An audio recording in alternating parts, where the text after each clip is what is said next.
So I'll start over. Hi, I'm Richard Harter. I live in Clark Fork. I'm running for District 3 County Commissioner seat. Bonner County? Bonner County, District 3 County Commissioner seat. I'm running for office because 2 or 3 years now I see the county commissioners acting in secrecy. I see the county commissioners making decisions that they're deliberating them for a year and the public doesn't even hear about them. And then all of a sudden it's fait accompli, there it is. And when the public puts any kind of resistance back, the county commissioners don't care. They don't respect the people. They don't respect what the people have to say. They basically just ignore them and they're in their own little fiefdom. I'm in a position in life where I think I can be a benefit to the people of Bonner County, where I think I can be a representative to the people of Bonner County in an open and fair way. My motto for my campaign is transparency and integrity for 7B. And that's what I want, is to bring as much transparency to the actions of the county government to the people of Bonner County. Excellent. What are some of your qualifications for being a commissioner? For being a commissioner, I would say I've started 2 businesses from the ground up. Both of them are $1 million businesses and both of them are still in operation today. I've been the Clark Fork Fire Chief for 4.5, almost 5 years. So I've ran the budget for the Clark Fork Fire Chief. I've dealt with EMS. Those are my main qualifications, I would say, as commissioner. Having made those decisions in business for over 20 years has given me the ability to be able to take information in and chart the best course that I can see forward for the options that are available. Have you lived in Bonner County all of your life, or a long portion of it? No, ma'am. I've lived in Bonner County for 10 years. How many commissioner meetings have you been to? Total? Well, in general. When did you start going, if you hadn't been before, and that kind of thing? I started going and started becoming interested in county business 2016 or 17. I have not attended a lot of the county commissioner meetings. I've been keeping appraised of it through your paper and through the Bee and through, I've been on the Central Committee now for 6 years. Oh, have you? Yeah, I have. So I've been appraised of it, and I have not gone to the county commissioner meetings except for specific instances. I went for ARPA meetings, I went for a land issue, a road vacation.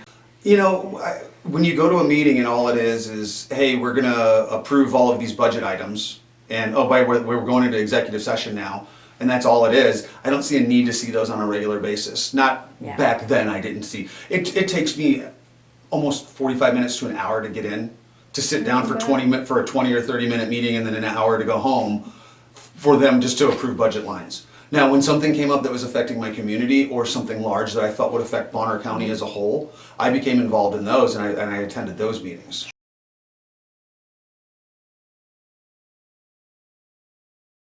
ARPA, no, ARPA's bad. But I'm going to keep this from just a simply business platform. I will never sign a contract in which the terms are not specifically specified at the date of signing. Inside of the ARPA contract, it says that my rules and determinations are to be determined in the future after I've taken the money and after I've signed the contract. No. It's as simple as that. As soon as I read that, I don't care what else is in it. So is there any circumstances at all where you can see spending any ARPA money? No.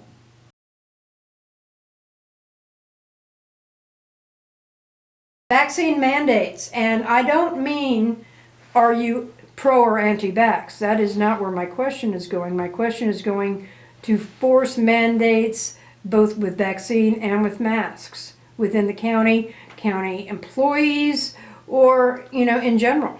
So I'm absolutely for a free market, which means that the government can't force you to do anything. They can't force you to take a vaccine. They shouldn't be allowed to force you to wear a mask. Employers should not be mandated to force you to take a vaccine, and employers should not be mandated to make you wear a mask.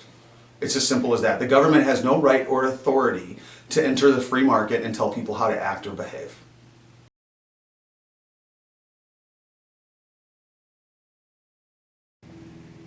What do you think about regionalization? I am opposed to regionalization. And the reason I'm opposed to it is simply because I believe we're able to govern ourselves. We already have enough central authority in the federal government. We already have enough authority in a state government. We need to be able to retain as much autonomy as a county and as a people as possible. One of the things I can tell you is, just to back up, Scotchman's Peak Wilderness, when the Friends of Scotchman's Peak tried to get a wilderness designation, a federal wilderness designation, I was the person that authored and presented to the Bonner County Central Republican Committee the resolution to get it on the ballot for the people to vote on whether we wanted it or not. So that kind of tells you how I step on that. I do not want anybody stepping on Bonner County's toes, and I don't think the feds need to be here any more than they already are. Well, Scotchman's Peak was a few years ago, so that tells me in itself that you have been actively involved in local political issues. You know, this is not something new just because you happen to not like a vote that came through a few months ago. No, I think what I've done is I have not been involved on a day-to-day basis with political issues in Bonner County simply because I was choosing to work with my church. I was choosing to be on my volunteer fire department, which no one gets paid. It's all volunteer. So I was doing that. I was teaching children robotics. I was teaching kids martial arts for free. I was a 4-H rifle and pistol leader for 5 years. I was heavily, actively involved in my local community, volunteering as much time as I possibly could to that community. But when important issues came up, Scotchman's Peak, or well, let's just stick with Scotchman's Peak for right now, I stepped forward and did what I needed to do. When it came down to Bonner County Central Republican Committee, I didn't have the highest attendance rating at that committee, but anytime there was an important issue, I was always there. Are you a precinct committeeman? I am. How long have you been? About 6 years. To be honest, there are many things that are going on and going wrong in Bonner County today. And it really all boils down to a lack of transparency inside of our government. That's my main agenda. I could talk about the skating rink, I could talk about Camp Bay, I could talk about the Skinner property, all of which were done in secrecy initially. This is the problem. The one biggest problem is that the people are not being informed of what's going on, and they're not having input in certain decisions. Input is not the same as having a vote. We can't put everything to a vote, but we can listen to the public when they have a concern, to bring that concern to the county commissioners, and the county commissioners should at least listen to the concern, give it some weight or give it some credence, and then put that in the mix when they're making their decision.